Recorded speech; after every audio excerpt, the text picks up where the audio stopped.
Cleaning ఏముండదులే, సింపుల్గా. గలతీ సంఘమును చూసి ఆశ్చర్యపడింది. ఏమిటో తెలుసా? ఆత్మానుసారంగా నడవలసిన వారు శరీరానుసారంగా నడుస్తున్నారు. 6వ అధ్యాయము 3వ అధ్యాయము గలతీ పత్రిక 1వ వచనం, 3వ అధ్యాయం 1వ వచనం. త్వరగా చదువు ముగిద్దాం. ఏమన్నాడు? అవివేకులైన గలతీలారా, మిమ్మను ఎవడు మిమ్మల్ని భ్రమపెట్టాడు?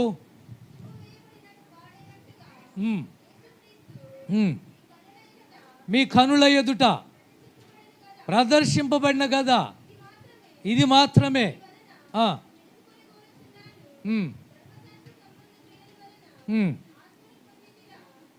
ఆత్మను పొందారా లేక విశ్వాసముతో పొందితీరా? మీరెంత ఎంత ఎంత అవేకంగా ఉన్నారేంటి మీరు? మొదట ఎలా నడిచారు? గలతీ సంఘము ఆత్మానుసారంగా నడిచారు. ఇప్పుడు ఏమయ్యారు? అమ్మ వినండి, అయిపోయింది, ముగిస్తున్నాను. మొదట ఎలా నడిచారు? మొదట ప్రారంభం ఎలా ఉంది? బాప్తిసం తీసుకున్న కొత్తలో ఎలా ఉన్నావు నువ్వు? ఇప్పుడు ఎలా ఉన్నావు? గలతీ సంఘమా ఎలా ఉన్నావు అని పౌలు హెచ్చరిస్తున్నాడు. ఇంత అవివేకంగా ఉన్నారేంటి మీరు? వివేకం కలిగి ఉండవలసిన వారు అవివేకులు, అజ్ఞానం కలిగి ఉన్నారేంటి మీరు? ఫస్ట్ ఎలా ప్రారంభించారు జీవితాన్ని? ఆత్మానుసారంగా నడుచుకున్న మీరు ఇప్పుడు ఏమయ్యారు? శరీరం కోసమో పాకులాడుతున్నారు, శరీరానుసారంగా నడుస్తున్నారు. అప్పుడు చెవులకున్న ముక్కులకున్న బంగారాన్ని తీసి కానుక పెట్టిలో పడేశారు. ఇప్పుడేమో మరలా మెడలో దండలే, చెవులకు ముక్కులకు అన్నిటికీ దండలే. అంటే అప్పుడు ఎలా ఉన్నారు? మా అమ్మగారు మా మహేష్ పుట్టున్నాడు. మేము మీటింగ్లకి వెళ్ళిన తర్వాత అక్కడ వాక్యం విన్న తర్వాత ఈ చెవులు ఇంత పెద్ద బొట్టు పెట్టుకునేది మా అమ్మగారు. ఇంత బొట్టు పెట్టుకునేది, ఎప్పుడు కుంకంతో ఇంత పెద్ద బొట్టు పెట్టు. ఆమె ఎలా మారిందో తెలియదు, కానీ వాక్యం ద్వారా మార్చబడిన తర్వాత ఆ మీటింగుల్లో ఆ వాక్యం విన్న తర్వాత ఆ రోజు విగ్రహారాధన గురించి మాట్లాడారు. ఆ చెవులకు ఉన్న ఆ బంగారపు కమ్మీలు, ఆ ముక్కుకు ఉన్న బంగారపు పోగు, ఆ మెడలో ఉన్న తాలిబొట్టు, ఆ చేతులకు ఉన్న గాజులు ఇవన్నీ తీసి ఆ కానుక దాంట్లో అలాగనే వేసేసింది. నా కళ్ళెదురుగా జరిగింది. మా పాస్టమ్ కూడా పక్కనే ఉంది. అలాగనే వేసేసి ఆ రోజు నుంచి ఇంత పొగాకున వెళిద్ది. ఎప్పుడు ఇంత ఉంటుంది బొడ్లో, పెద్ద సంచి, అన్నీ మానేసింది. ఆమె చనిపోయేంత వరకు మరలా శరీరానికి సంబంధించిన ఆశల వైపు మరలలేదో. మా పెద్ద కొడుకు పుట్టినప్పుడు మేము నీళ్ళ రోజు ఆ ఊరికి వెళ్తే అన్నారు, మా నాన్న పక్కనే ఉన్నాడు, నేను పక్కనే ఉన్నాను. రే ఏమేంద్రా భర్త పక్కనే పెట్టుకొని మొండమోపిదిగా ఉన్నట్టు ఉంది అని మాట్లాడుతుంటే మా చెవిని వినపడుతున్నవి.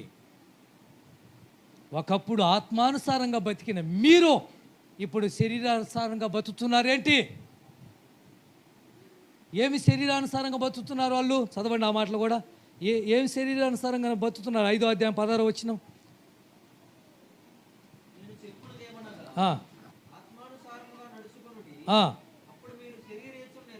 ఎప్పుడైతే ఆత్మానుసారంగా నడుస్తారో శరీర కోరికలు నెరవేర్చరు. 5వ అధ్యాయం 19వ వచనం. శరీర కార్యాలు స్పష్టమై ఉన్నవి. అవేంటి? జారత్వము, అపవిత్రత, కామకత్వము, విగ్రహారాధన, అభిచారము, దేశములు, కలహము, మత్సరము, క్రోధము, కక్ష్యలు, వేదములు, విమతములు, అసూయలు, మతతలు, అల్లరితో కూడిన ఆటపాటలు మొదలైనవి. వీటిని గూర్చి మునుపు చెప్పాను. గలతీ సంఘమా, మునుపు చెప్పాను. ఇవన్నీ చేయువారు పరలోక రాజ్యము స్వాతంత్రించుకొనలేరు, దేవుని రాజ్యానికి వెళ్ళలేరు. దేవునికి స్తోత్రము కలుగును గాక. హల్లెలూయా, హల్లెలూయా. ఈ 5వ అధ్యాయంలోనే మీకు తెలుసో తెలియదో, మీరు ఆత్మానుసారంగా నడుస్తూ దినాలను చూస్తున్నారేంటి, మాసాలు చూస్తున్నారేంటి, సంవత్సరాలు చూస్తున్నారేంటి, మరలా మూలపాఠాల తట్టు వదిలిపెట్టిన వాటి కోసం పాకులాడుతున్నారేంటి? అర్థమైందా?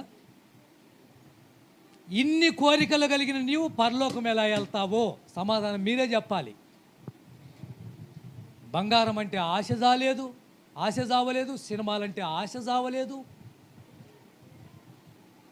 ఏమండి, శరీర విచ్చల విషయంలో ఆశలు చచ్చిపోలేదు, ఆలోచనలు చావలేదు. దేవుని రాజ్యం మాత్రం వెళ్ళాలి. ఎలా వెళ్తారు మీరు? ఎలా వెళ్తాం మనం? మీరు కాదు, మనం. ఆశ్చర్యపడుతున్నాడు. ఎంత కష్టపడ్డాడు పౌలు గారు తెలుసా? ఇంత కష్టపడి సంఘాన్ని పోగు చేసి ఇలా ఉండాలి అని చెప్తే ఆఖరికి వాళ్ళు ఎవరిని వదిలిపెట్టారు? పిలిచిన దేవుణ్ణి వదిలిపెట్టారు. రెండోదిగా ఏం జరిగింది? భిన్నమైన తప్పుడు బోధలు. ఎవరు ఆడ సంఘం అంటే ఆడి పరిగెత్తడం వెళ్ళకూడదు కదా. వాళ్ళు ఏం బోధ చేస్తారు? సంఘంలో విభేదాలు పెట్టి మేము చెప్పిందే వేదం అంటారు. బైబిల్లో ఉన్నదా లేదని మీరు గ్రహించలేరు. మూడోదిగా ఆత్మానుసారంగా నడవలసిన వారు శరీరానుసారంగా నడుస్తున్నారు. ఈరోజు ఈ 3 రకాలైన విషయాలు మనల్లో ఉన్నాయేమో. శ్రమలు వచ్చాయని దేవుణ్ణి వదిలిపెట్టి వెళ్ళిపోతున్నామేమో, లేక దీవించిన తర్వాత దేవుణ్ణి మర్చిపోతున్నామేమో, లేక నిజమైన క్రైస్తవుడిగా ఉన్నా లేకపోయినా దేవుణ్ణి మాత్రం వదులుకోమని నిజమైన క్రైస్తవుడు బతుకుతున్నావేమో. ఆలోచించు. భిన్నమైన సువార్త అనగా కల్పనా కథలు, బోల్డని కథలు చెప్పేవాళ్ళు ఉన్నారు. పెట్ట కథలు పోయి పరిగెడుతున్నావేమో అసలు సువార్తను వదిలిపెట్టి.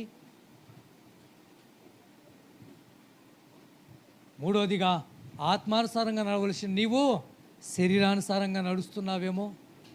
అలా ఉంటే దేవుడు నిన్ను చూసి ఆశ్చర్యపడుతున్నాడు. ఇదేంటి ఇలా ఉన్నారు, ఇలా ఉన్నారేంటి వీళ్ళు అని. కళ్ళు మూసుకుందాం. దయగలిగిన మా తండ్రి, మాట్లాడిన ప్రతి మాట కూడా మంచి నేలన పడిన విత్తనముగా 100 30 60 ఫలింప చేయమని ఈ మాటలు తండ్రి నాయనా వ్యర్థమైపోకుండా, సాతాను ఎత్తుకొని వెళ్లకుండా హృదయంలో పదిలపరిచావు.